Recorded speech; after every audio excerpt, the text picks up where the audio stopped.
clear difference between the two times. I mean, that first one, a lot of times I start on post three. So I ran the first three boxes. We go up for that last box, and it's going good. And I remember that long walk from post five all over to one. I got 10 shots to go, and I was super excited. And finally this is going to happen. I ran the five on post one, moved my last five shells, and as I'm dropping them in one after another, the nerves are getting a little bit more and more. Don't forget to follow us on our social media pages. Like, share, and subscribe. This podcast is sponsored by the following. Remington, made with pride in the USA. Iconic American impact. Wenig custom gun stocks. Head on down for your custom fitting. Remember, winners shoot Wenig. Shot Tracker, like having a coach on your barrel. For more info, go to takeaimtech.com. Life is too short to miss. RM Shooting Clinics, helping shooters from coast to coast. Have Ricky take your game to the next level. Zach Nanini at Northwestern Mutual. Trusted advice from someone you know.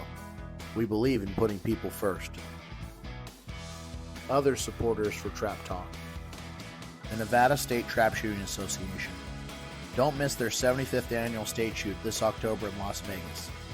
The NSTA puts on some great shoots, and they're going big for this year's state. Go to nvtrap.com to check out their program and all other shoots as well. Welcome to another episode of Trap Talk. We have our co-host Richard Marshall Jr., and we also have our guest Peter Walker. Welcome to the show, everyone. Thanks. Thanks for having me. Rick, would you please do the honors of introducing Mr. Peter? Yeah, absolutely. So we got Peter Walker from Sartell, Minnesota. Peter's a three-time All-American. He's also a three-time Minnesota State champion. He's got been on the Minnesota State team 10 times. He's got 4 200s in singles, 10 hundreds in doubles, and then most recently, he's got 200s from the 27 in back-to-back weeks. Wisconsin State shoot, which I was at, and he kicked my butt in that handicap. And then Iowa State shoot. He had the lone 100 all week long, so he won the Iowa $10,000 challenge this year. So welcome to the show, Pete. Thanks. And that's pretty awesome. I know Iowa put a lot of effort into raising that $10,000 and having that challenge for shooters. And we really wanted to have you on, Peter, because one, you have a great shooting history. You've done a lot of things, but two, you're the first person to win that challenge.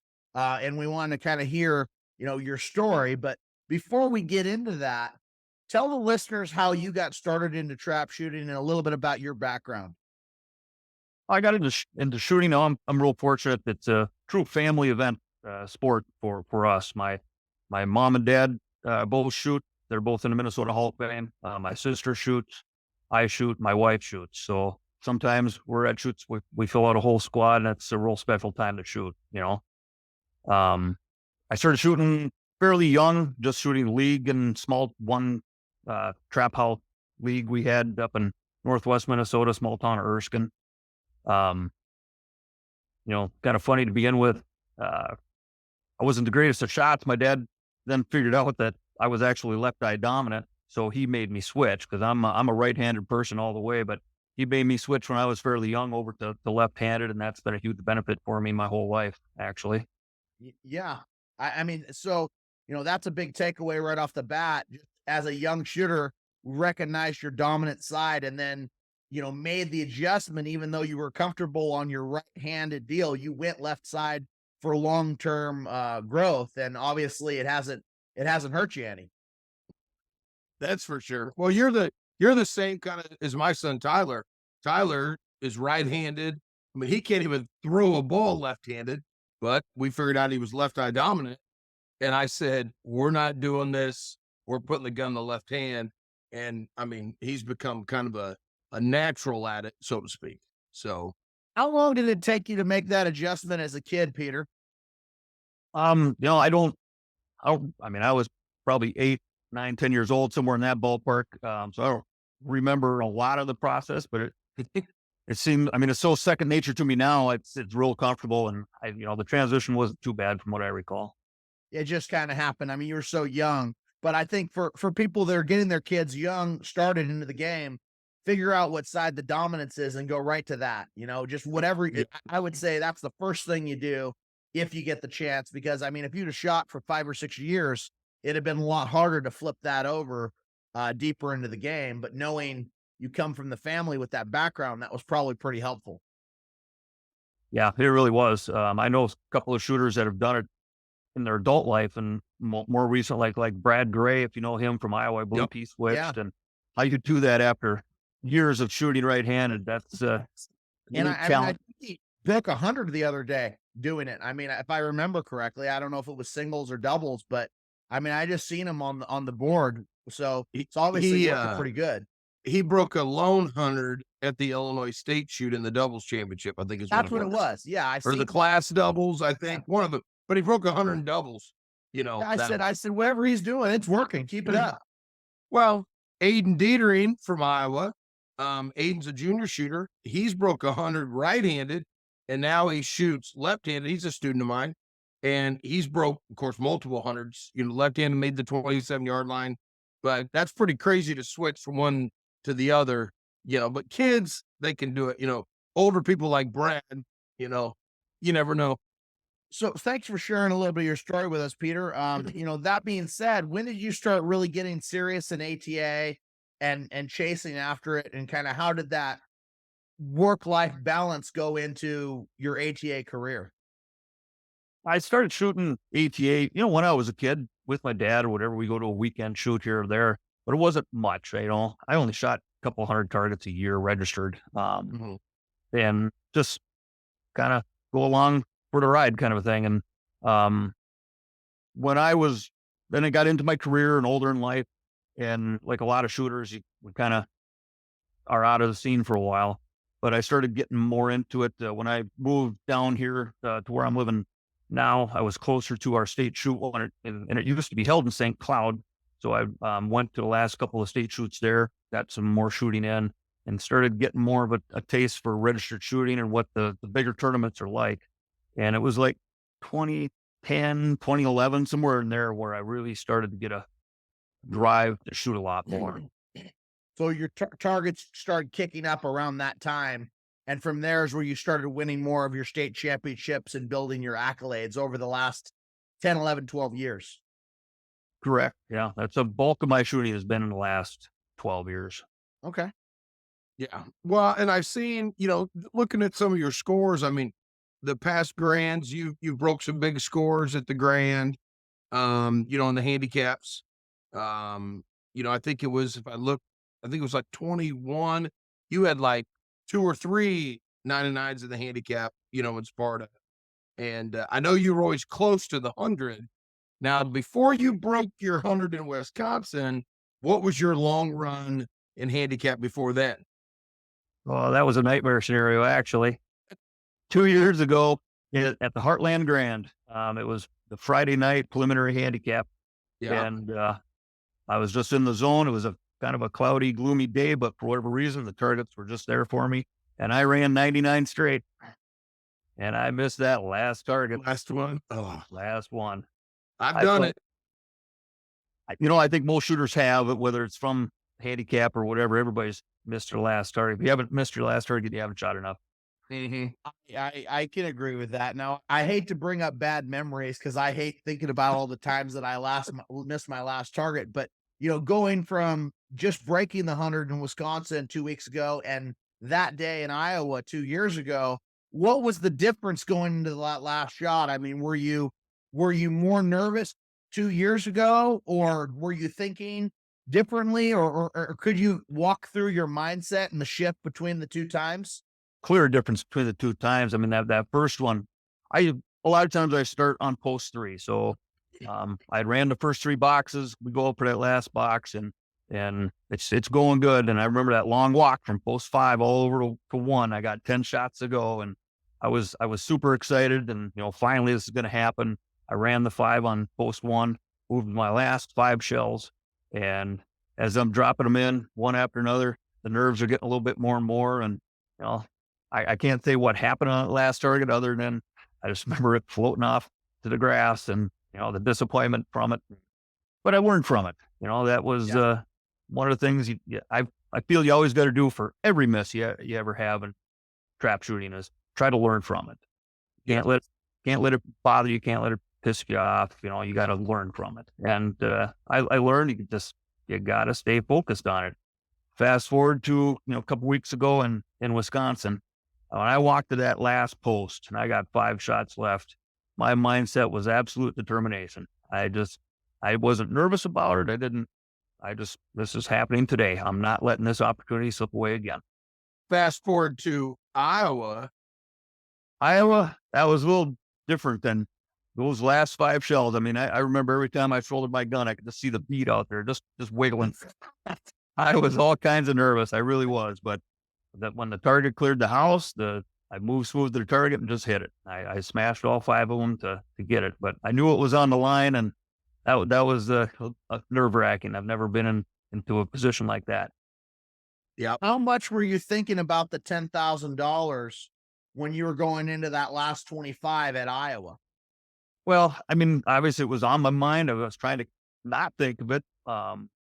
But the weather was so nice in Iowa that day. I shot the 100. It was great weather, and I was in the back of my head kind of convinced somebody else is going to do it. So this isn't the end of it. This is just the qualifier to go shoot off on Sunday to get in. Yeah, it was a great day. We said it. Ryan Glow and I both said it, that there's going to be hundreds broke today in the handicap. And I was surprised even on Sunday that, Ryan missed his 81st for 99 on Sunday, and it jumped about, I'd say 4 feet. It was a weird target, and it just went up, and I was like, oh, and he missed it, and he was kind of depressed. And I go, when he walked from 5 to 1 for his last 5, I said, well, just stay in. He was leading the all around, and of course he was leading the overall. I said, hey, I can't even catch you in the overall now. And he laughed, and we got done, and he was more pissed about the handicap. I said, you won the overall and you had 398 in the all around. And he's like, oh yeah. So, he wanted to try to get a piece of that Peter Walker money, but he wasn't getting it. No. He hadn't had 100 yet either in the handicap Glow. Yeah. Well, he will too. He's been shooting. Yeah, I know. That's what I told him. Well, you picked the right time to get your confidence and get your head on and make it happen. I mean, that's really, really cool to be able to do that, that close together. I mean, what was it, 1 week apart or a little bit more, or what was it? 1 week to the day. So Friday to Friday, just boom, boom, did it again. Yeah. That's gotta be a great feeling. It really is. And, the first one helped me get the mindset, I think, for the second one. And, it's a matter of focus and form every time. So just to spend a second on that, you said the mindset. To go back, you talked about at the Heartland, you walked over to the last 10 and you were just kind of like, yep, I'm going to do it. And then you got to the last post and you were just you almost drifted away. As you said, you kind of were in a zone of, you're floating away from what was happening. And then it just kind of missed, right? Where you walked into these last 5 and you were very intentional and you were very purposeful and you were very focused on, I'm really going to pay attention to what's happening here instead of just trying to go through the movements. And I think some days we get into that go through the movements and then a target just slides out the side, every once in a while. And that's painful. Right. But, obviously you had your head on straight, 2 Fridays in a row. So that's great. I know a lot of people wanted to ask, what type of style are you, Pete? I mean, are you like myself and Ricky, where you're down on the house and driving through the target? Or are you a high gun hold point shooter? What do you do singles, doubles, and handicap? What's your approach to the game? Singles and handicap are pretty identical. I'm for the most part down on the front edge of the house. I don't like to hold a high gun. I like to see that target the second it clears that front edge and swing to it and break it. And for doubles, I like to hold a little bit higher. I try to be about halfway from where the target comes out to where I'm going to break it, just to get on it a little quicker and smash that first target so you can move over to the second one. So are you you're two-eyed shooter, correct? Not one-eyed, two-eyed, left-handed.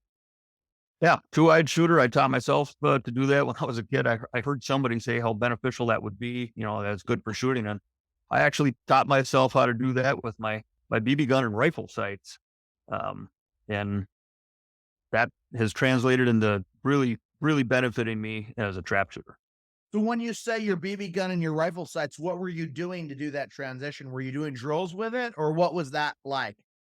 We lived out in the country on a small farm, and I actually walked up and down our gravel driveway shooting grasshoppers with my BB gun.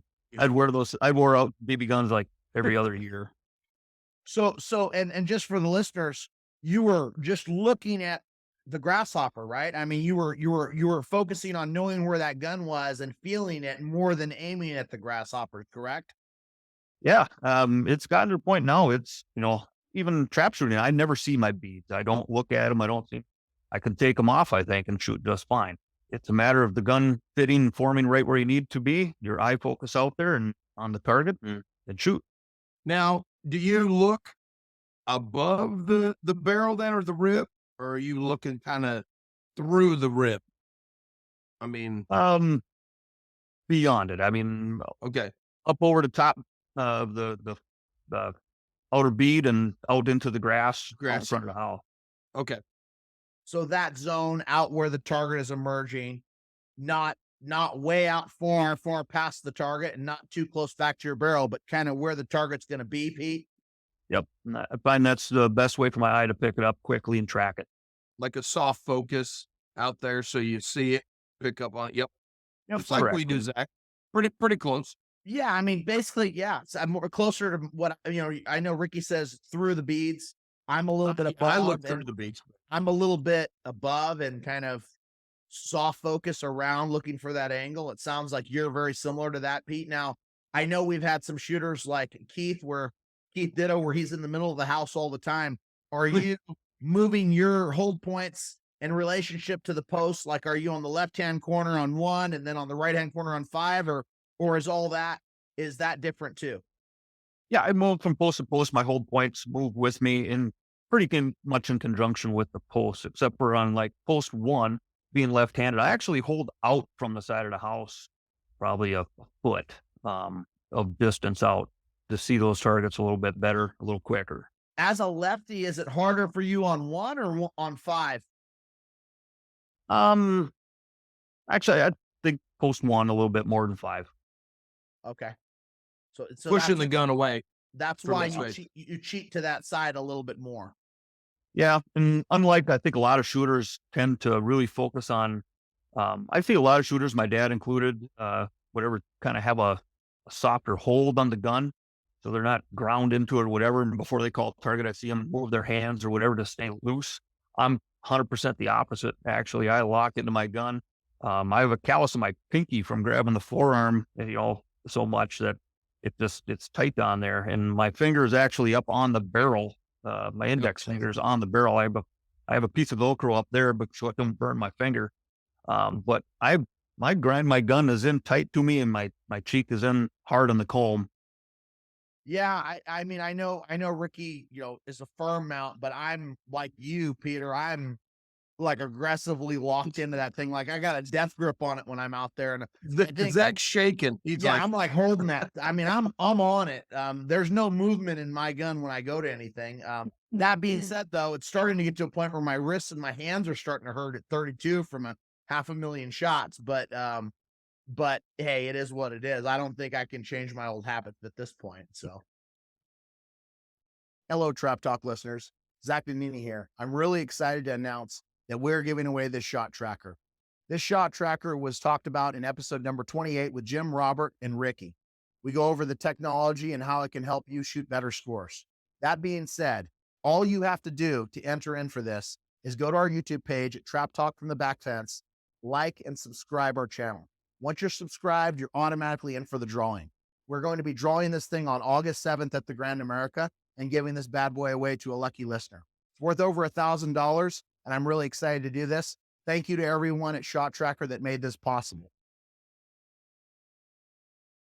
Is there any training regiments that you do, Pete, at this point in your life? Or is there any kind of mental goal worksheets or things that you're doing to prepare for your seasons or prepare for your years? Or what's that look like?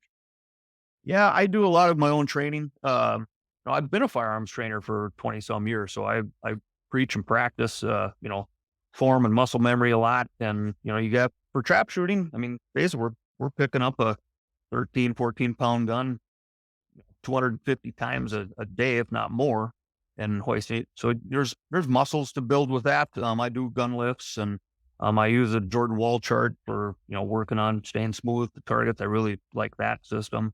Plus it's cheap to shoot. Yeah. I mean, well, especially in Minnesota, gets kind of cold in the winter months up there. Yeah, exactly. Yep. But I think what's really helped me, this year has been going really, really good for me. I recognize that.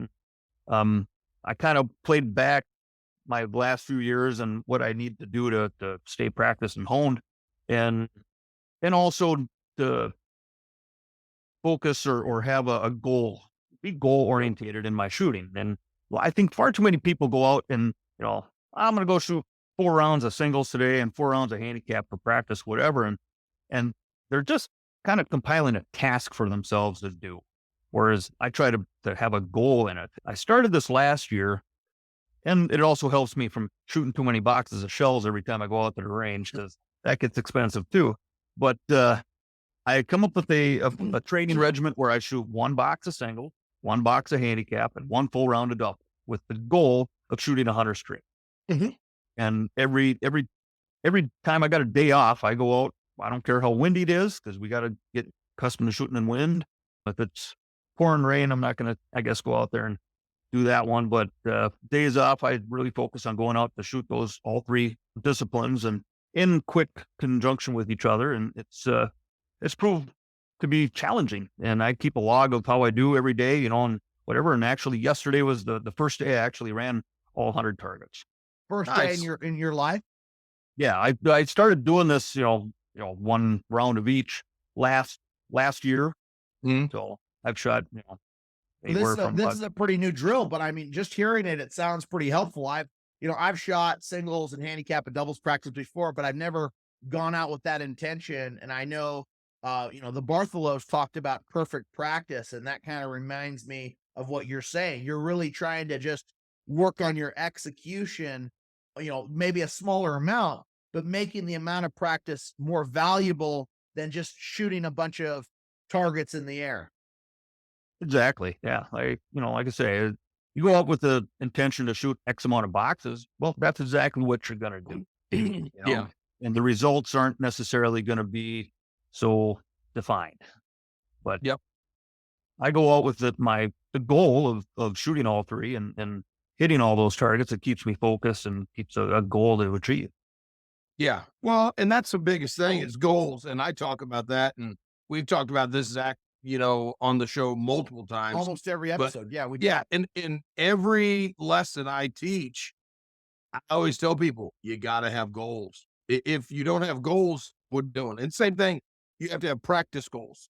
And that's what I used to do as a kid I shot a lot back then, but I was going to break a 50 straight from the 27, to go to a big shoot. That's what my dad used to make me do, or break 25 straight, depending on the weather. Because here in Nebraska, the wind always blows. But, same deal. I go out now and I'll shoot a little bit. Most of my practice, we just went out yesterday or 2 days ago, I guess, and shot sporting clays, me and Ryan Glow. And just for the record, I did beat him in that. So he broke a 95, 96, and I broke a pair of 98s in our sporting, which was on a corporate course. But I did tell him we were done. I said, you got me in Iowa, I got you today. Hey, you never wait long for Ricky to try to get back on top of you, That's the thing I don't like about him is he doesn't give you much chance to stay ahead of him. Hey, speaking of that, Peter and I were tied in the handicap and the overall, and I prevailed by a coin flip, and I wasn't even there. Yeah. And I've thrown that coin away now. That's a bad luck coin. Well, so how did this work? How did he win a coin flip if he wasn't there, Peter? What happened there? Peter, let me tell. Hey, he called me and said, "Hey, we're tied in the overall. And I was like, listen, what, and he's like, well, I'll flip. He goes, I'm a cop. You can trust me. Is exactly what he said. And I said, okay, I'll always call heads, as you know, Zach, no matter what. And he flipped and he said, damn, you won. Well, then he called again. We were tied in the handicap. Did it again. He said, I'm throwing this coin away. That's messed up. The guy calls you because he's trying to be nice, and then you take him for 2. I'd have just let him have the second. I did. Did I not, Pete? I said, hey, it don't matter. You want third, whatever. He's like, no, we'll flip. He won $10,000. I mean, Yeah, typically I'm not big into flipping. I like shoot offs. Guys, if you want to get shoot offs, you got to be in shoot offs. But at the end of that week in particular, I was mentally drained. I was, just the excitement of everything, and it just happened, whatever, and realizing I won the $10,000 challenge, and I was kind of spent, and I was a little relieved not to shoot off, and I was fine to flip that day. When did it finally sink in that you actually had won? I mean, was it happening as you were watching the scores on Sunday, or was it like, okay, the event last score came in, now I know? Or when did it kind of start building up in your mind, knowing Friday you were the only one? Well, Friday being the only one, and with only one handicap left, that was pretty exciting. Obviously, didn't have to sweat nothing on Saturday with 200 single, but when Sunday came, I was admittedly probably the only person in the entire Iowa State home grounds praying for wind, but Please blow. Right. That's what we said. Someone goes, I guarantee you he's out there. He probably went and bought a fan. He's out there with the shaman, and he's doing witch dances and trying to get the freaking rain to come. You couldn't ask for a better day to shoot traps. It was, I'm telling you, it was. Now, Zach, you would have known this if you'd have showed up, but you were sick. So, it was perfect. When we went out and shot, we were the 4th flight, and our whole squad run the first 10, and I'm like, there's going to be multiple hundreds today. And then I missed, and my son missed, and Justin and Wyatt and Glow ran them, and I was like, okay, Glow broke the first 50. Then we moved over, and the targets were a little different, and they were pretty hot. We shot them, and then that last trap, he missed that one. But I mean, it happened. I think there's got to be people that day specifically knowing, okay, this is the last handicap. It's the last chance at $10,000. You're 75 straight. You got to be thinking about that. I mean, I don't know how many people missed on the last box, but we know for sure Ryan, right? So I think there was 3. Yeah, and Cole Henning actually missed 2 on the last trap, I heard. So I don't know where he missed. So I'm sure. I mean, Peter Walker probably be a good person to know who missed on the last trap. He said 3, so he had that thing freaking right there. I like that, Pete. You money grubber, you. Oh, that was a nerve-wracking day, and I just, I'm just blessed that I had that opportunity, and can't thank the Iowa State Trapshooting Association enough for putting up such a great prize and really making a stir. And got a lot of people talking before the shoot even came. I really wanted to come. I had the car loaded up. I'm like, I'm coming, doing the deal, and then I kind of got a little sick, and it didn't work out. But it's okay. I don't think I would have been much of a threat to you as good as you were shooting. I was trying my best, but who knows? Who knows? Now, Pete, speaking of the 10,000, they have a big check for you, or was it just here's your check, or what was it? They just send it to me in the mail like the rest of the purse money, I guess. And it hasn't shown up yet, but I'm sure it will. I got my Iowa checks yesterday. Yeah, so did my dad, but I don't know. They probably had to go to the bank and make sure yours was freaking ready to go before they sent that thing out. It's a little extra cash. It's the U.S. government delivering it, so you never know. So do you have anything fun you're going to buy with it, or you haven't decided yet?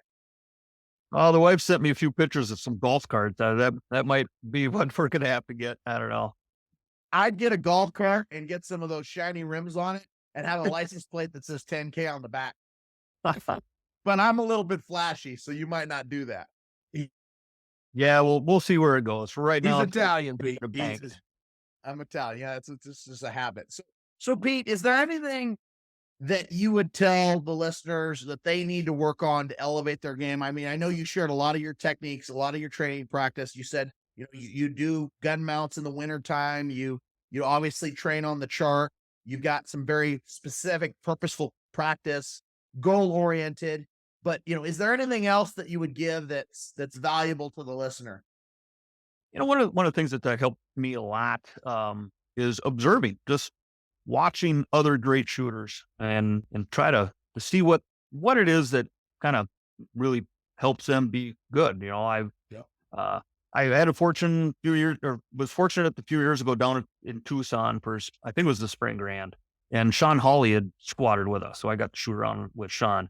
Really didn't know him up to that point, but just shooting with him and seeing how he attacks the targets, whatever, you pick up on a few things here and there, and just being observant. I don't try and duplicate what others do, but I pick up on what works for them, why it works for them, and try and see if some can implement a way for something like that to benefit me.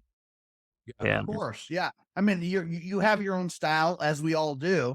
But when you're watching someone, I mean, as I've watched Leo Harrison for rounds, I've watched Ricky for rounds. I've watched you shoot, Pete. I've watched Sean. I've watched a lot of great people. Just watching them, and there's some things that you could see that are very identical. Like one thing I've noticed from almost all the top guns in the country is their move to the target is very smooth and precise. It might be aggressive, but it's not like they don't have this, this jerky kind of, throw it over there uncontrolled thing. I mean, if I watch the end of Ricky's barrel or the end of Leo's barrel, it's like I'm looking at an artist's paintbrush. It's just right to the center of the target. And I think there's a lot to be said about that. Is everybody getting to the bird. Yeah, no, I agree totally.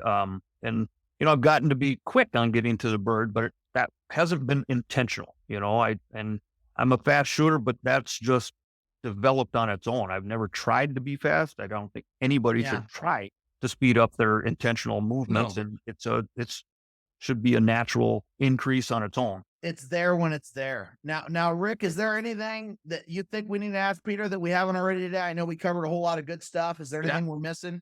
I think, Peter, for all around, is gave a lot of great information, especially on how he trains and practice regiment and the goals. That's a big part, as we touched on. I think we're good.